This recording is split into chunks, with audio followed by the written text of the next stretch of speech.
Hi all, ஒரு குட்டியான easy rangoli design பார்த்துடலாமா? இந்த சென்டர் ஃப்ளார் ஃப்ரீ ஹேண்டில் போடணுன்னாலும் போடலாம், இல்லை இந்த மாதிரி டாட் வச்சு போடணுன்னாலும் போடலாம். 3 புள்ளி 2 முடிய ஊடு, அதில் 3 புள்ளி வைக்கும் இல்லையா, அதில் நடுவில் உள்ள புள்ளியை மிடிலாக வச்சு சுற்றி நம்ம ஃப்ளாரோட பெட்டல்ஸ் வரைஞ்சிடலாம். அதுக்கப்புறம் நம்மளுக்கு எப்படி பிடிச்சிருக்கோ அந்த மாதிரி டிசைன் நம்ம இழுத்து விட்டுட்டே போகலாம். நோட்லலாம் வரைஞ்சி நாளைக்கு இந்த கோலம் தான் போடணும்னு ப்ரிப்பேர் பண்ணி இருக்கிறப்போ ஒரு நாளும் இப்படி போட முடியல.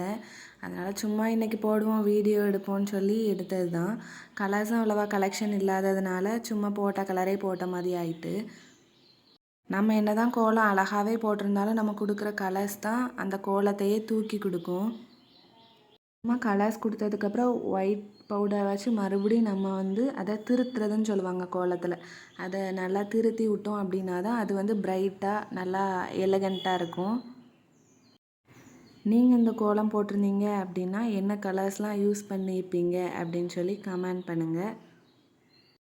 இது மாதிரி குட்டி குட்டியாக ஈஸியான ரங்கோலி போடணும் அப்படின்னா என்னோடய சேனலை சப்ஸ்கிரைப் பண்ணி பெல் ஐக்கான் கிளிக் பண்ணி வச்சுக்கோங்க. அப்போ தான் நான் போடுற வீடியோஸ்லாம் உங்களுக்கு உடனே நோட்டிஃபிகேஷனில் வரும். நான் இந்த கோலத்தில் மொத்தம் எத்தனை கலர்ஸ் யூஸ் பண்ணியிருக்கீங்கன்னு கண்டுபிடிச்சிங்கன்னா கமெண்ட் பண்ணுங்கள்.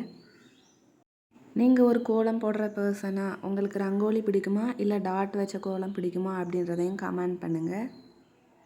இன்றைக்கி லேட்டாக தான் கோலம் போட ஸ்டார்ட் பண்ணதுனால நான் கோலம் கலர்லாம் போட்டுட்டு அது ஒயிட் பவுடர் மறுபடி போடலை, திருத்தி விடலை. இன்றைக்கி யாரெல்லாம் உங்கள் வீட்டில் கோலம் போட்டிங்க அப்படின்றதையும் கமெண்ட் பண்ணுங்கள். லைக் பண்ணுங்கள், ஷேர் பண்ணுங்கள், சப்ஸ்கிரைப் பண்ணுங்கள். Stay tune for next video. Thank you for வாட்சிங்.